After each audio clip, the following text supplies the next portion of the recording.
Hi everyone, it's Miss Rossi. Today we are going to be making a value cube. What you'll be needing today is your value cube paper from your art folder. This is just a white piece of paper, so if you do not have this in your folder, any white paper will work. We're also going to need a pencil and an eraser. I do have another video posted. If you are able to color in your picture, you can watch that one and see how you can create your picture using multiple different values of one color. If you don't have anything to color with, you can continue to follow along with this video, and I'm going to show you how you can create your value cube using only a pencil. So what we're going to do to start is on the back of our paper, we are going to create a value scale. We're going to need a value scale that has 6 different values in it. So I'm going to split my rectangle up into 6 different boxes. There we go. I'm going to have my darkest on this side and my lightest on this side. I am going to start by my lightest area, and I'm going to leave that first space white. The color of my paper, that white, is going to be our lightest possible value, and then I can start to shade in my next box. So I am just shading back and forth with my pencil nice and gently in one direction. And that is going to give me the lightest tone that I can create with my pencil. So I have my absolute lightest value as the color of my paper, and then this one is going to be the lightest I can get with my pencil. So we have our number 1, we have our number 2. We're going to have 3, 4, 5, and 6 different values today. So our value scale is going to show the range of all the different tones and shades that we can create using just our pencil. So I'm going to color in this box, pressing a little bit harder than I did when I colored in that number 2 box, so I can start to get closer to like a medium toned gray with my pencil. So now you can see it is a little bit darker than my number 2, and it is definitely darker than my number 1. I'm going to do that same thing in my number 4 box. So now I am pressing a little bit harder, but we don't want to start digging our pencil into our paper. So I'm actually going to cross hatch this one. So I went all the way across with a tone that is slightly darker than my number 3. And I'm going to turn my paper and color in the opposite direction with that same amount of pressure. So I'm pushing down with my pencil that same amount. And now that I went back and forth over in 2 different directions, I was able to create a darker value than my number 3. So now I'm progressively getting darker as I go up in my scale.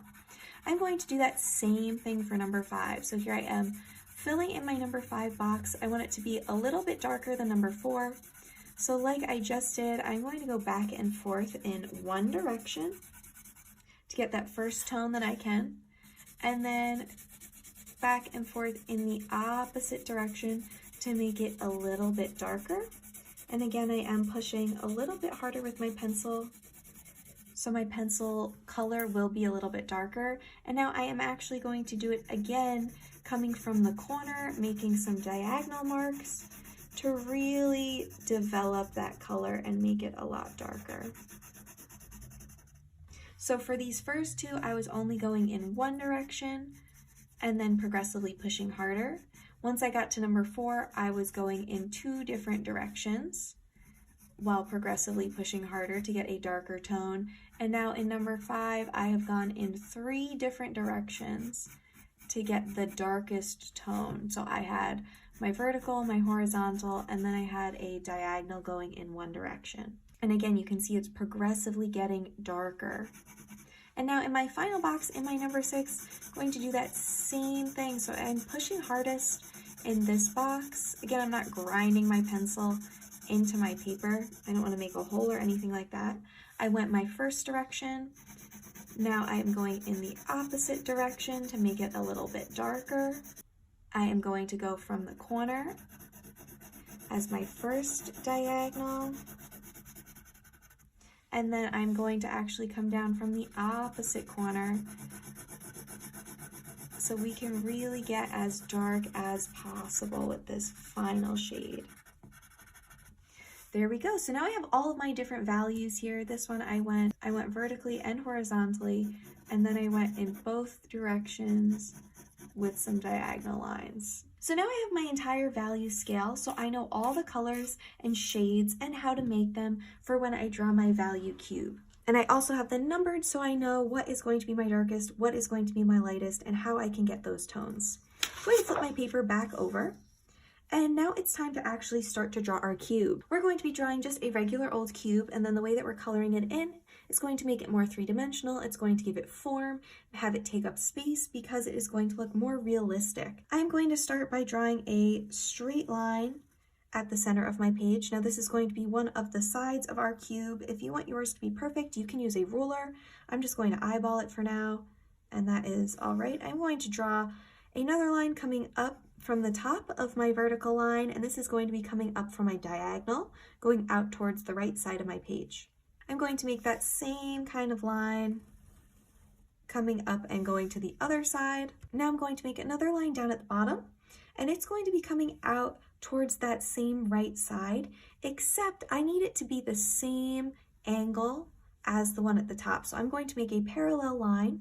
So it is going to be coming out and going in the same direction as that top line at the same angle. So if those lines were to go on forever into space, they would never touch. Going to do that same thing on this side where I'm making another diagonal line that is going to be at the same angle as the top one. So again, another parallel line that is going to go in that same direction. Sometimes it helps if you turn your paper so you can kind of see it a little bit better. And again, it's okay if it is not perfect.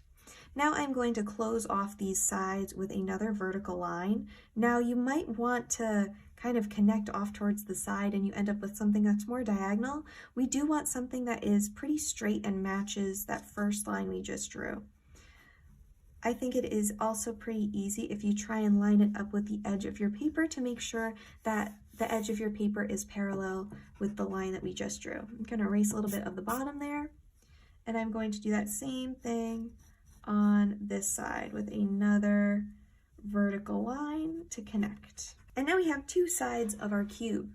We're not going to be able to see the bottom of our cube, and the only other side we're going to be able to see now is the top. So to finish off the top, it's just going to be another square side like these. This line is going to be parallel with the one that I am currently going to draw from this top point out. So I'm going to make sure that it is going in the same direction as that other one. And then this last line I'm going to draw is going to be parallel to this side. So again, making sure it is at a similar angle and just sketching that in. Now we have our cube drawn. We are going to draw the shadow for our cube next. To make the shadow, I'm going to extend this bottom line out. So just kind of making it a little bit longer. And then I'm going to make a parallel line to this one, coming out from this corner. And then the last thing I'm going to do is close off this shadow by making a line parallel to that one. I'm going to turn my paper so I can see it a little bit better and sketch that in. Now, if our cube is here and we put a shadow here, that means our light source is kind of coming up from this top corner and shining down on my cube, because this is the area where our cube would be blocking that light. Right now our cube is floating in space, so we are going to draw, I guess, like a ground or table line. So from the edge of my paper, I'm just going to draw a straight horizontal line connecting to the sides of my cube and then jumping over it to the other side of my page. Now that we have our cube fully drawn, we can start to add our values to bring it to life. So this top section of our cube is going to be the lightest. I'm going to draw a number 1 in there so I don't forget. Our light is shining down from the top, and it is going to be fully hitting this area of our cube. So this is going to be the lightest portion since it's going to have a highlight where all of the light is hitting it. Now an area that's also going to be pretty light is this background section, because our light is coming up there. It is fully shining on the background. So that area is going to be pretty light as well. I'm going to put a number 2 back there because I know it's going to be a little bit darker than this area where my light is fully shining on the top of my cube, but it's not going to be fully dark because all of our light is still able to hit that background area. The next thing I'm going to look at is this front side, and this is going to be a number 3 because our light is still kind of hitting it on the side, so it's going to be a little bit lighter than maybe this back side of our cube, but it's not fully in the light like our first side or like that background section. So that's going to be a number 3 shade. And then I'm going to make my table a number 4. I want it a little bit darker than my cube is here, but it's not going to be our fully darkest area. Now this last section on our cube is going to be our number 5. It is going to be the darkest area of the cube because there is no light that is able to hit it. It is being fully blocked from our light source, so it is not going to get any light touching it. But the darkest part of our picture is going to be our shadow, which is our number 6, because here no light is able to touch this area of our table because our cube is blocking it. And since our table is already a number 4, it's already pretty dark, so we need it to be the absolute darkest section, so that is going to be a number 6. Now that I know where all of my tones are going to go, I can always check back with my value scale to see which colors are going to correspond in each of those numbered sections. So I know that my lightest is just the color of my paper, so I'm going to erase that number 1 and just leave that section of my cube the way that it is for now. And I'm going to start in this background wall section where I have my number 2. Looking back to my value scale, I made that number 2 color by just coloring back and forth lightly in one direction, going up and down. So I'm just going to fill in this top section by doing just that. I'm going to erase my number and I'm going to erase where I drew my light because those were just guides to help us. And I am going to fill in this top section of my paper very lightly with my pencil, just going back and forth, up and down. So I'm very lightly holding my pencil and just moving it back and forth vertically, so it is going up and down all the way across my page to the other side. There we go. So now I have my number 2 area all filled in. So that is my second lightest shade. So now I'm going to move on to my number 3 section. I'm going to erase any little pencil marks that I got in my top area.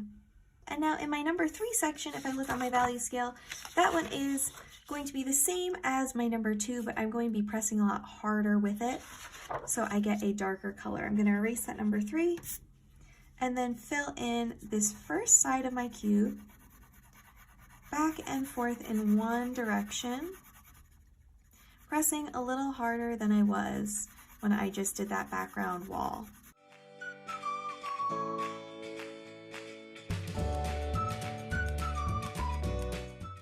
There we go.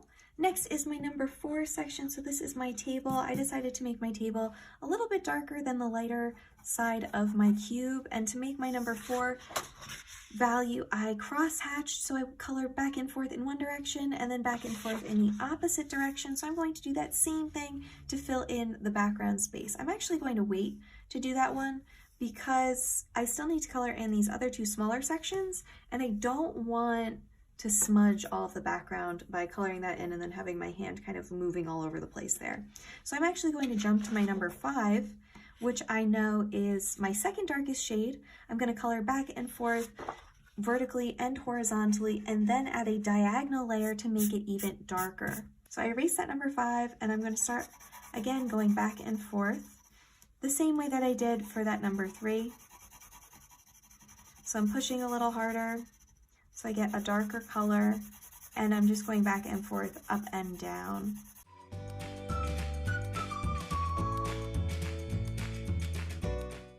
And now I'm going to go back over the top again, and now I'm going to color side to side here. I'm turning my paper so it's a little easier for me to fill it in, and you can already see that my color is getting nice and dark.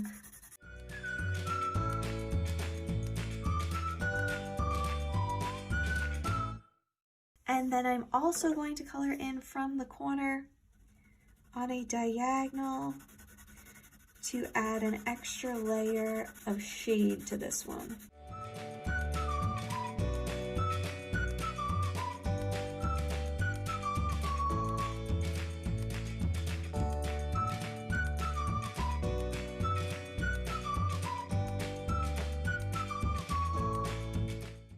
There we go. So that is my number 5 section all finished.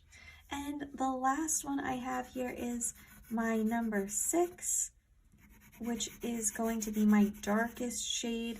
So just like before, I'm going to color back and forth in one direction, again pushing harder so my color comes out a little bit darker, and then cross hatching back and forth in the opposite direction, and then on some diagonals.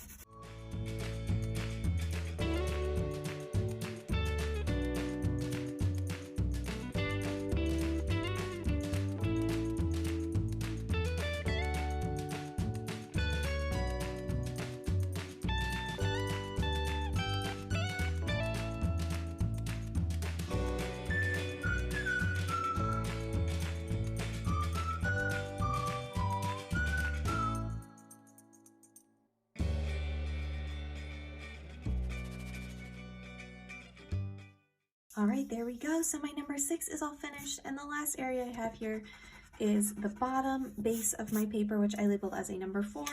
And looking back on my value scale, that one is just going back and forth, cross-hatching, going horizontally and vertically.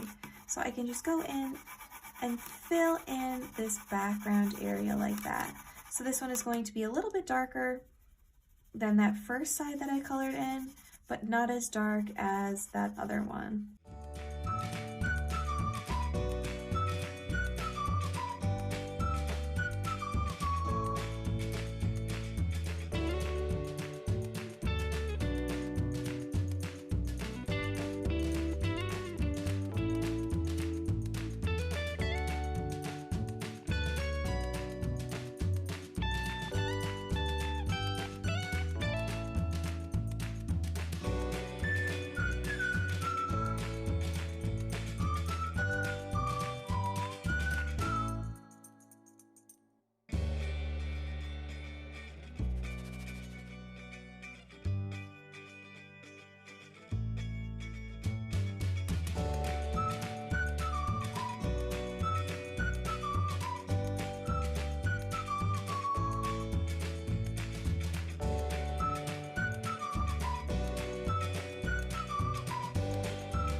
There you have it, and that is my value cube in grayscale all finished. So I have all of the different values that I was able to create on my value scale in the beginning displayed on my cube to create a picture that shows a 3-dimensional shape with multiple different values. Once you're done with your project, you can upload a photo or video of it on my Canvas page. I can't wait to see what you guys have created. Try your best, have fun, and get creative, and I'll see you soon. Bye!